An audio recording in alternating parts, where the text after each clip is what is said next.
Hey guys, welcome back to Real Housewives Recaps. Today we are finishing up the movie Mannequin. So this is the third part of 3, and if you didn't check them out already, go back and watch part 1 and part 2 because we're talking behind the scenes stuff. We're recapping the movie itself. It's been so much fun. The response has been incredible. So many people say this is your favorite movie and one of your favorite 80s movies, and it's just so much fun. So let's pick up with part 3. Check out my merch, link below. I got Midnight Toast, Justice for Steve. It's a load of pants. Or find me on Patreon. It's patreon.com/Real Housewives Recaps. Okay, so we left off where, remember, Emmy was using the hang glider throughout the middle of the store. She knocks over Felix, and this is where we pick up. It's Jonathan and Emmy. They are just having these intimate moments. They're talking about how he's never going to leave her side. They go to kiss, and he takes off running. And she's like, what the heck? You just said you weren't going to leave. He comes back for her and says, I almost forgot about the window. So they go, and they realize, oh, my God, we don't have time to dress the window. Again, a very important plot line of this movie. And so he comes up with this idea. He's like, we'll never dress the mannequins on time, and that's what they go for. Half-dressed mannequins. Now, I love this lady drawing in the window. I'm kind of obsessed with her and her very 80s look and hat. So Hollywood is saying this is a genius. BJ is there being an ass and saying, of course, he's from Molestra, and he's saying, this window sucks. So Hollywood calls him a fool. I love Hollywood. I love Meshach Taylor. I think he does such a fun job in this role. Richards is the worst, right? He breaks this lamp. He finds Felix, who appears to be sleeping in the middle of the store. Of course, he got knocked out by Emmy as she was using the hang glider in the store. These lines I'm saying, I hear myself, and I just have to laugh because it's a very silly movie. Okay, so Claire says she's there, and she's trying to stick up for Jonathan. They're like, what if he really is doing weird things with mannequins? And Claire says, I don't care if he puts a rubber glove on his head and runs around yelling, I'm a squid. So right at that time, Jonathan walks up. So Claire is firing Felix and says, you can take Richards out with you too. Richards is trying to say, I have questions about you running things. And Claire says, don't mess with this old lady. And I love Estelle Getty. She's fabulous. Love her in Golden Girls. Love her in this role. So then we see they love to do montages, especially in the 80s. I love a good montage. Here's this montage where we're showing all the business that Prince and Company is doing. Look at the old money there, the old cash register, the line of people. It's all thanks to Jonathan and his amazing window displays. And of course, Emmy too. Okay, meanwhile, we see that Illustra is not doing well at all. They're showing that their profits are way down. We have this scene of Jonathan taking his mannequin into a closet. He comes back out. People are gathered. Hollywood's just glad somebody else is a little different, and they're looking at him. Again, we go over to Illustra. We see that profits are down, and we just hear the yelling. We see an empty store, and we hear yelling. And it's BJ, and he is saying, Prince and Co. is going through the roof, and you all are dead meat. Meanwhile, we go over to Claire. Starting Monday morning, Jonathan will be the youngest VP in the history of Prince and Co. So, long live Prince and Co. Okay, back to BJ. So, remember that Roxy and Armand went and took photos of Jonathan and his sexy coworker, and then realized, oh God, she's a mannequin. So they show them to BJ, and he's like, okay. So he comes up with this plan. Meanwhile, we have Jonathan carrying the mannequin to the bathroom.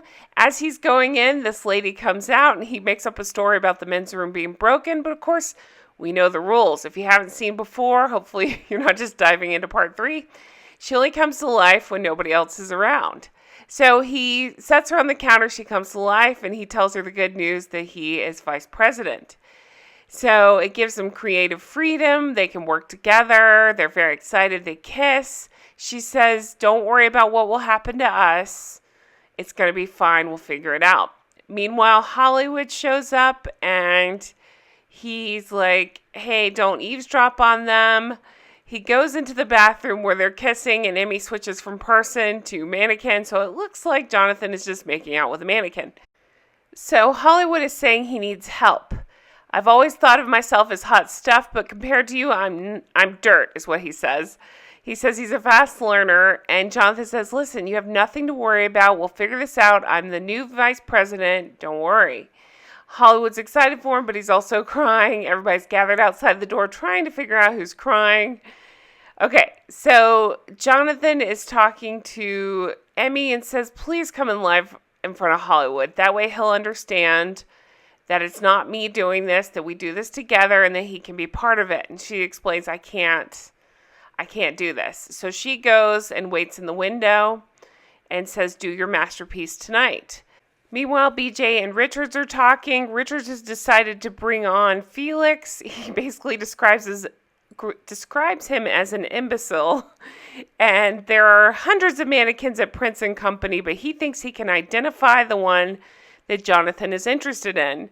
So if he can do it, he'll have a cushy new job at Illustra. Meanwhile, Jonathan's taking jewelry to put on Emmy for a night out on the town. It's the most beautiful window she's ever seen. It's really cool how they did this one. A photographer taking photos of models. They have the mannequins like pivoting, like they're posing for pictures in this window, and he ends up taking her out. They're worried about being seen, so of course this part just always made me laugh. She's on the back of his motorcycle, right? And anytime somebody sees them, she turns back into a mannequin. So he just looks like a guy riding around with a mannequin on the back of his motorcycle. But meanwhile, we have Roxy who pulls up, and Roxy Armand, and she says, I know about your problem. You're riding around with a mannequin on the back of your motorcycle. She says, oh, sorry, Roxy, this is Emmy. And she said, nice to meet you. And then she stops herself and says, oh my God, what am I saying? It's a mannequin. Anyway, so he tells Roxy to get lost. He doesn't want her or Illustra. She ends up getting mad and going home with Armand, which is a pretty funny scene. He's been chasing her this whole time. He finally gets to take her home. So meanwhile, we have it's Richards and Felix, and they're watching Jonathan. They notice that he's got the mannequin on the back of his motorcycle, so they start to follow him. So people are looking at Jonathan, talking about the dummy on the back of his bike, and he says to the old people, who are you to criticize? So again, they're trying to follow Jonathan, and true 80s movie fashion, there has to be a car chase.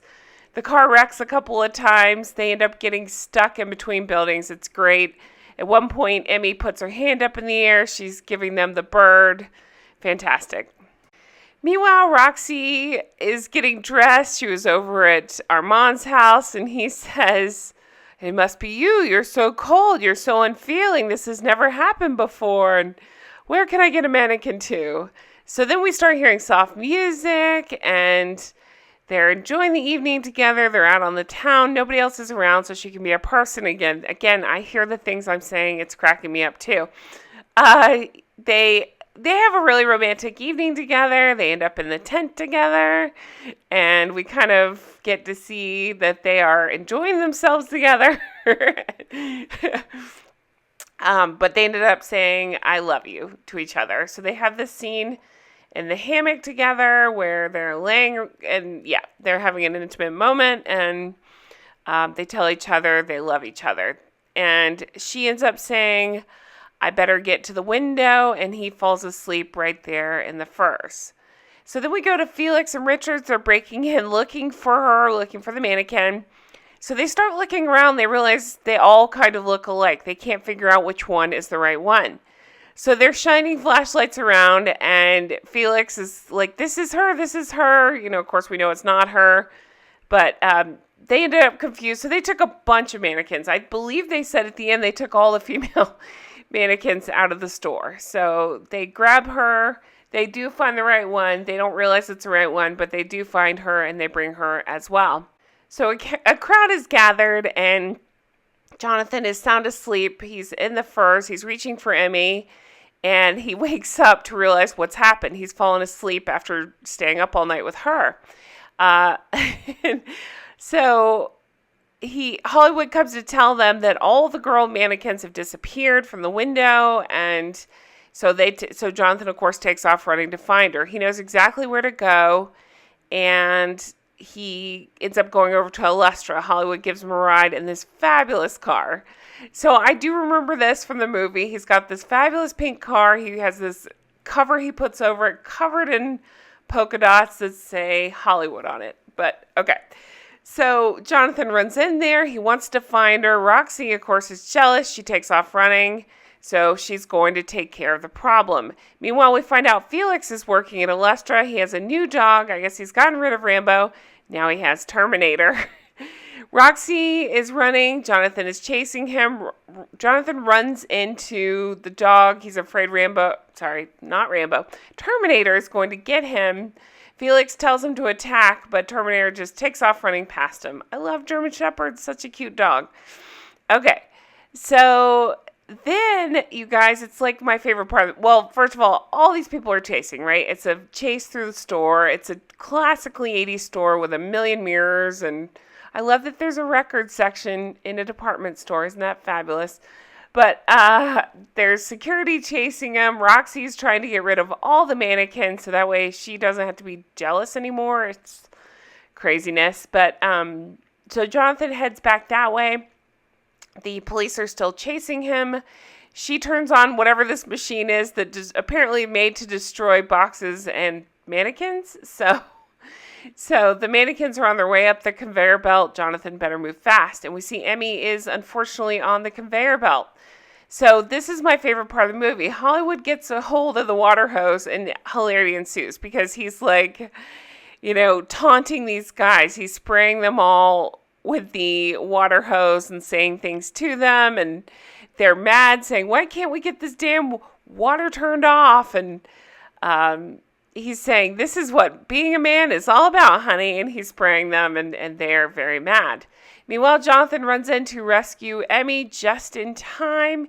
He runs up the conveyor belt, and he grabs a hold of her hand. So this machine is running with the blades turning, and it's destructive. She almost gets into the machine, but alas, he saves her. So when he's first grabbing her hand, she's a mannequin. But then as he's pulling and trying to save her, she comes to life. So he's able to pull her up, but we see, meanwhile, Hollywood is still spraying with the hose. He's saying, mine's bigger than yours is, and then the water turns off. And he just has this one word delivery where he says, shit. And they all come after him and say, get him, get him. Okay, so then they bust into this room, and we see that Emmy is alive. And she realizes, oh my God, this guy can see me. There's somebody else in the room, and I'm alive. So something about him risking his life for her and saving her breaks the curse. So she is now alive. It's a miracle. It's a miracle. So this dorky guy is digging through looking for a mannequin to turn to life. He finds Roxy, starts kissing her. That's her punishment. Okay, so Jonathan walks Emmy down the conveyor belt, and everybody's in disbelief. Nobody knows what's going on, but he's able to introduce Emmy to Hollywood. And Roxy is like, who do you think you are? And they say, Roxy, you will never understand. Meanwhile, we find out from Claire she has installed very expensive security system of basically cameras in the store. It was very high tech for the 80s. She has the tapes showing where BJ had these guys break in and steal all the mannequins. So all these bad guys are getting arrested, and Jonathan takes a minute to ask Claire, these new cameras you put in, did they pick up everything we did last night? Claire says, I only saw what I needed to see. So that's it. They end up arresting BJ, and Roxy's falling right behind, and BJ's saying, you're fired. You'll never work again in this town. She's absolutely freaking out. It was a great ending to that part of the movie. And then the last scene, I love it, you guys. The song by Starship plays, Nothing's Gonna Stop Us Now, a great song. every time I hear it, I'm just like, oh, I love this movie. So we see they actually have their wedding right there in the window. So what a good idea. How cute is that? They have their wedding. Hollywood is there. Claire is there. She throws the bouquet. Hollywood catches it. And that is the end of the movie. I love this one. It was so much fun to recap and talk about. So much fun to watch. Such a fun 80s movie. If you have another one like this you want to talk about, I am totally down. I love this kind of stuff. I love Kim Cattrall, obviously. Andrew McCarthy, fantastic. Meshach Taylor, all of them. I just love it. So thank you guys so much for recommending this one. It was so fantastic to do again. I'm so glad we did. And I got so much other stuff coming out. So stay tuned. Thank you for watching. Hope you have a fabulous day. And I will talk to you again soon. Take care. Bye-bye.